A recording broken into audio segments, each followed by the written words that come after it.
Mommy needs to see you, Callum. This way, Mommy. Great. Great.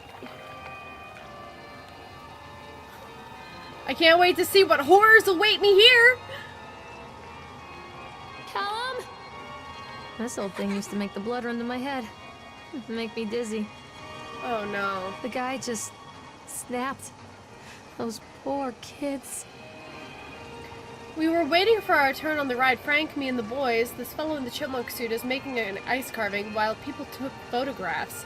Lawrence wanted to go over to him, but I've always been a bit wary of those suits. They give me the creeps. It's silly, I know. Probably not that silly. Anyway, the chipmunk man, he was carving and picking away at the ice, and at first we thought he was making some animal like a deer or a lion. I mean, a tiger or a lion. I don't know why I said deer. But as more and more ice fell away, when you first looked, it was like a human face smiling out of that block of ice. But the more you looked at it, the more you saw that there was something not quite right about the proportions. Something unnatural that made your heart begin to beat just a little bit faster like you were prey. And that thing in the ice was a hunter. But then these teenagers walked up and one of them made a face at the carving and said something rude to the guy in the chipmunk suit. And then, well, he went berserk. For a few moments it was chaos. Everybody was running away from the guy who had one of the teenagers on the ground, and he was stabbing with the ice pick, and blood was spraying, and people were screaming, and Frank and I had the kids, and we were dragging them away as fast as we could, and the last thing I saw before Frank dragged me away was that the eyeball of one of those poor kids has landed on the ice sculpture, making the horrible creature look more or less alive. Great. Where are you? Don't hide from me, Callum. Where are you? Where did you go? Stop whispering, you shit kid. Polaroid. Oh, I remember this. Okay. Where did you go? Callum, tell Mommy where you are.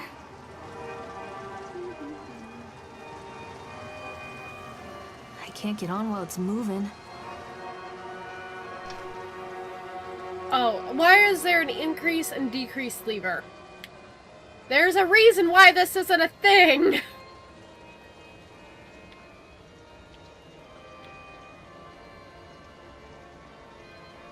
Oh no.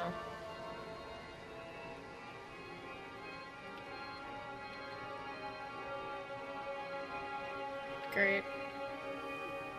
Great. Great. Awesome. Just the thing I want to get on. There's a reason why those are all controlled mainly by, like, computers and have, like, programs. I've seen ones where they're controlled by, like, people, but still. Jeez.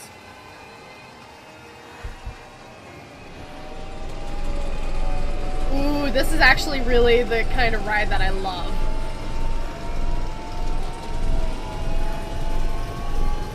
Although I like them even better if they, like, spin and go upside down and... Whoa, what? Whoa, what's happening?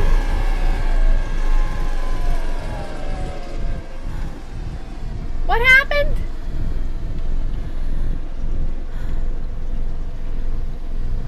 Stop! Callum!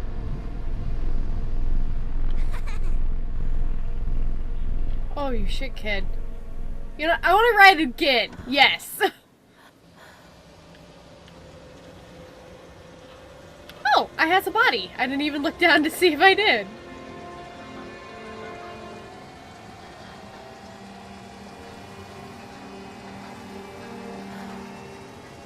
I'm just gonna keep the camera in, like, one spot so that I can, like, you know, see if there's anything that's actually going on.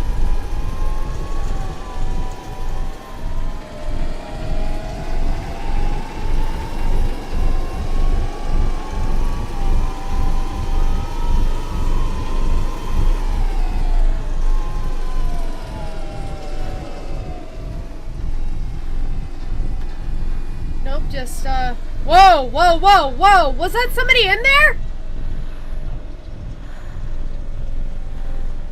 Huh?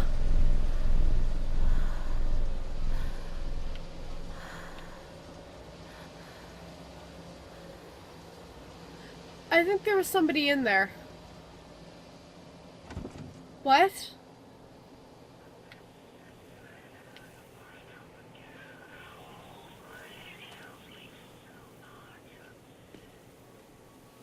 Come out, sweetie. Come back. Catch me, Mommy. Oh my god. Wait for mommy. Hello? Oh. Great.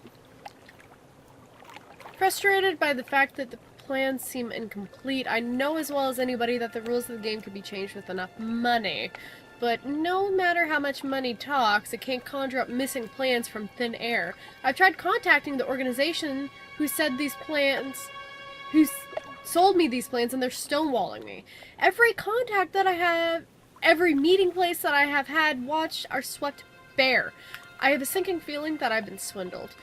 We've gone ahead with what we could find in the plans regardless. The harvesting machines, the transport mechanisms, etc. I'll probably let Nicholas name them something cute for the day we open the park. They will be rides after all. Callum! Where did you go? I really don't like that whispering. Callum? This way, Mommy. Come back, Callum. Mother Duck said quack, quack, quack, quack.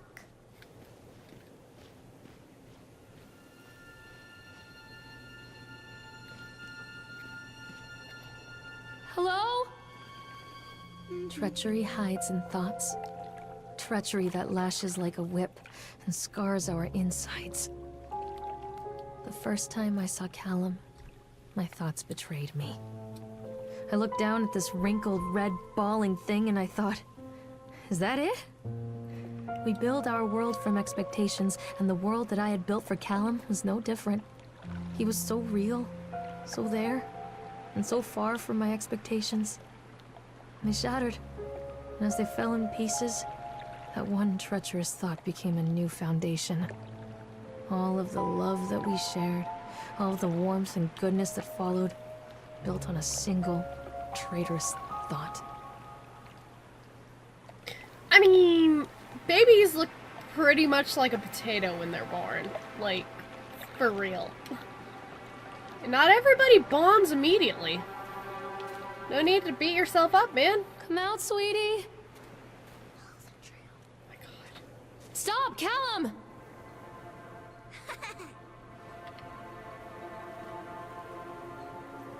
Oh god. I thought working in the park for a summer would be a lot of fun, but the end of the season here really drags. There aren't that many tourists around, and so most of the staff spend their days standing around gossiping, and most of that gossip is about Chad. I mean, Steve. See? Even I'm starting to call him Chad, and I went to school with the guy. It's that goddamn suit. In the beginning it was a laugh. Steve the local lush is Chad the chipmunk, a child-friendly mascot at Atlantic Island Park. Lock up your daughters and all of that. But the more he wears that suit, the weirder Steve's getting. At first I thought it was little things, like refusing to change out of the suit at work and taking it home with him every day. That's probably not good. But then I saw him at Susie's Diner still wearing it, and it wasn't even a work day. Some of the staff complained, discreetly, to park management about the smell, and I saw him walking and talking with Mr. Winter, the owner, one day. But nothing seems to have changed. The suit still smells like a carcass whenever Steve walks by. And apparently Steve has picked up some new skills since the last time I saw him puking up in a gutter outside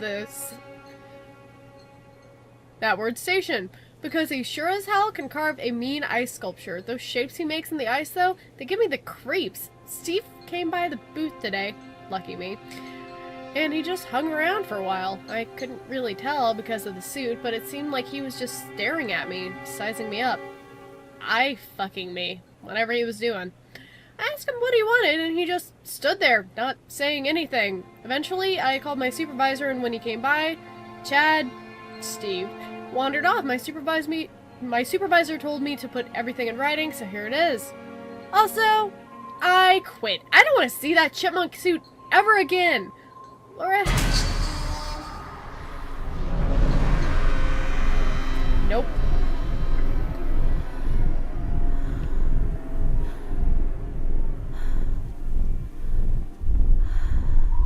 Where are you? Fuck off, kid. Oh my god, why is that a thing? Callum, where are you?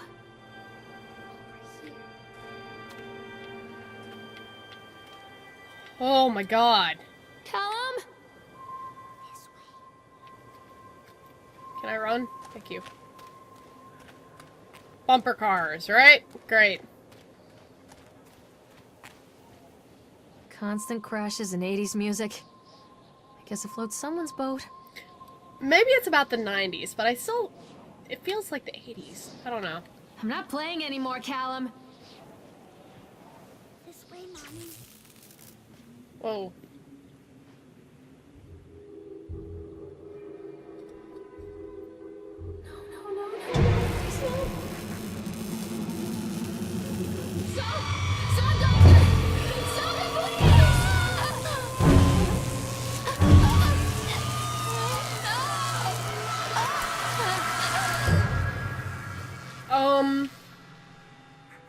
What the fuck? Callum? Where'd you go? Callum?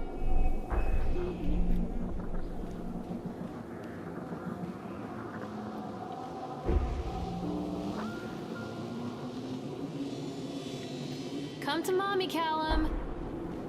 This way.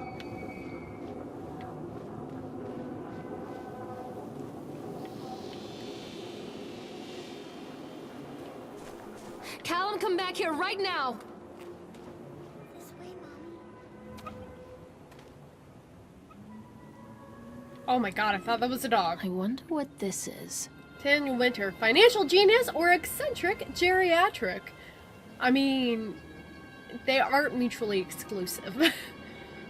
When Nathaniel Winter, billionaire mogul, announced his intention to build an amusement park on the fog-shrouded shores of Solomon Island off the coast of New England, there were sniggers up and down Wall Street.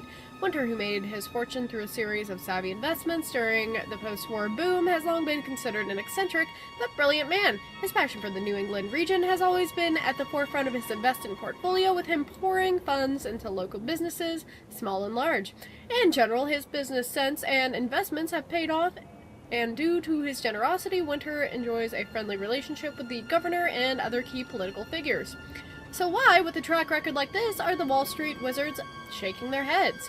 At first glance, Solomon Island is an odd choice, a tiny town called Kingsmouth, with a sleepy main street, a preppy academy for dropouts from Boston, a lighthouse that is already in the process of being automated, and a belligerent tribe of natives who were very recently involved in a dispute over the Blue Ridge mines. It doesn't make sense, one commenter pointed out. New England has a short summer this far north, and the number of visitors to Solomon Island per season are limited. I don't see how he expects to turn a profit. Amusement parks are expensive, yo. But others have far more faith in Winter, under condition of that word, I can't say that word, I'm sorry. An engineer who has seen the plans for the park notes several anomalies. He's digging far deeper than is needed for an amusement park, including several underground chambers which are too small to house machinery. If you ask me, the old man is looking for something buried far beneath the island itself. Could this be the real reason that the eccentric businessman has relocated on this remote northern island? I'm sorry, I'm really trying, but it's hard to read. Is this corporate misdirection? Yeah, misdirection of the highest order by a crafty entrepreneur? With the disputes over the Blue Ridge mine, with the native...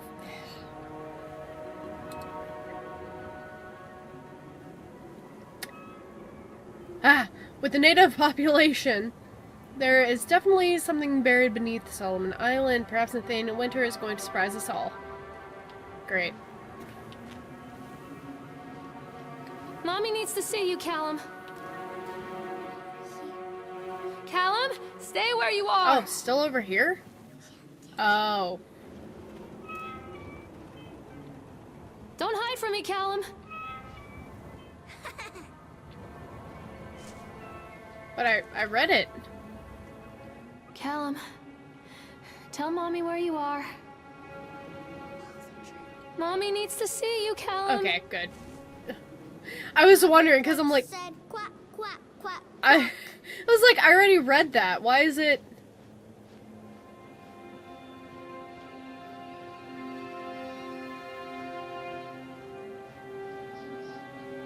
Oh no. Accident report. Employee name: Francis Dufresne. Date: time and date of accident incident: 25th October 1976. Job titles in department: laborers working on the crane. Supervisor / lead person: Richard Stapleton. Witnesses: Lawrence Creed, Michael Edgeworth. Brief description of the accident or incident. During the transport of the bumper cars into the arena, one of the straps attaching the load to the truck came untied, causing a cascade of bumper cars onto Francis, who was standing directing the driver. Francis was crushed by the weight of the cars. Describe any injuries caused. Francis was killed! Oh my god! I was about to say, those are very heavy. This isn't gonna be good. Did the injured employee see a doctor? Yes, for the death certificate. If yes, did you file an death certificates, and also yep, he did. If yes, did you file an employer portion of a workers' compensation form? Yes. Supervisor comments. Dexter, the truck driver, claims to have seen someone on the back of the load undoing the straps. Nobody else reported seeing that. The sheriff has requested that Dexter provide them with urine samples. Oh, in case he's... great. What could have been done to prevent this accident incident? Double-checking of the straps after transit should be mandatory, and drug screenings for all drivers. Have the unsafe conditions been corrected? Nah. Employer or supervisor's signature. And that's a photocopy. Additional comments notes. The local laborers are very superstitious, and this hasn't helped. Some of them are refusing to return to work until we have someone from the local church walk the park and exorcise the bad spirits.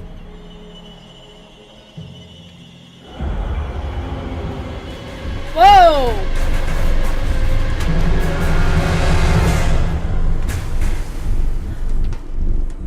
The fuck was that? Mommy is coming, Callum.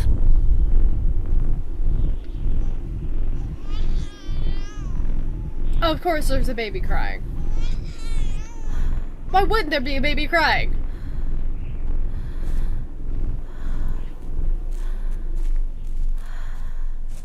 Stay where you are.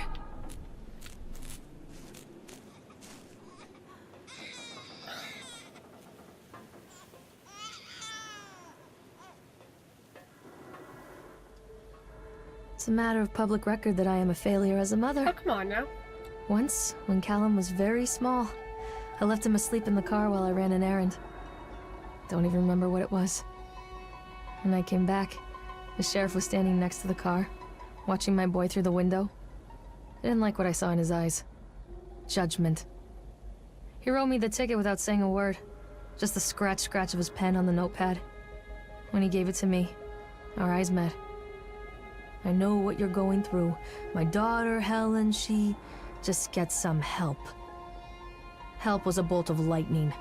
Help was 1,000 volts surging through my veins. Help is agony. I'd rather die. I wanted to scream. I'd rather you pulled your gun and shot me. But instead my mouth said, "Yes, Sheriff." Oh boy. I probably don't even want to know where Callum's father is.